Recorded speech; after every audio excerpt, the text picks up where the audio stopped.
வாங்க நம்ம இப்போ ஒரு குட்டி ஸ்டோரி பார்ப்போம். எப்போவுமே ஒரு வழியா ஒரு பையன் நடந்து வருவான். அவன் பார்க்கும்போது அந்த சைடில் உள்ள எல்லா செடியுமே நல்லா வளர்ந்துருக்கும். ஆனால் ஒரே ஒரு செடி மட்டும் இப்போவுமே வாடியே இருக்கும். அதை பார்க்கும்போது அவன் முகமும் வாடிடும்.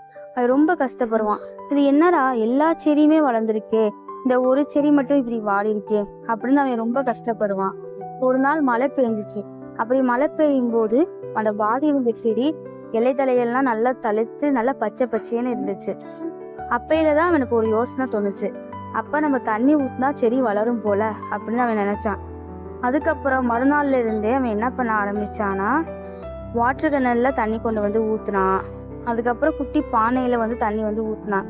அந்த தண்ணி ஊத்த அந்த செடியில உள்ள அந்த காஞ்ச தன்மை, அதை வாடி இருந்த அந்த செடியெல்லாம் நல்லா உயிர் பெற்று நல்லா பச்சை பச்சைன்னு வந்துச்சு. அதை பார்த்து அவன் ரொம்ப சந்தோஷப்பட்டான். ஆடி இருந்த செடி இப்படி நல்லா பச்சை பசேல்னு இருக்கே அப்படின்னு அவன் ரொம்ப சந்தோஷப்பட்டான்.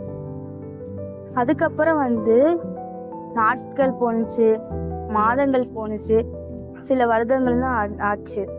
அதுக்கப்புறம் அவன் என்ன பண்ணிட்டானா, அவனோட வாழ்க்கை காரணமா அவன் வேற ஊருக்கு போயிட்டான். அதுக்கப்புறம் கொஞ்சம் வருஷத்துக்கு அவன் அந்த சைடு வரவே இல்லை. அவன் ரொம்ப பெரிய பையனா வளர்ந்ததுக்கு தான் அவன் அந்த சைடு வந்தான். அவன் வந்து பார்க்கும்போது அவனும் வளர்ந்துருந்தான். அவன் தண்ணி ஊற்றின அந்த செடியும் பெரிய மரமா வளர்ந்துருந்துச்சு. அதை பார்க்கும்போது அவன் ரொம்ப சந்தோஷப்பட்டான்.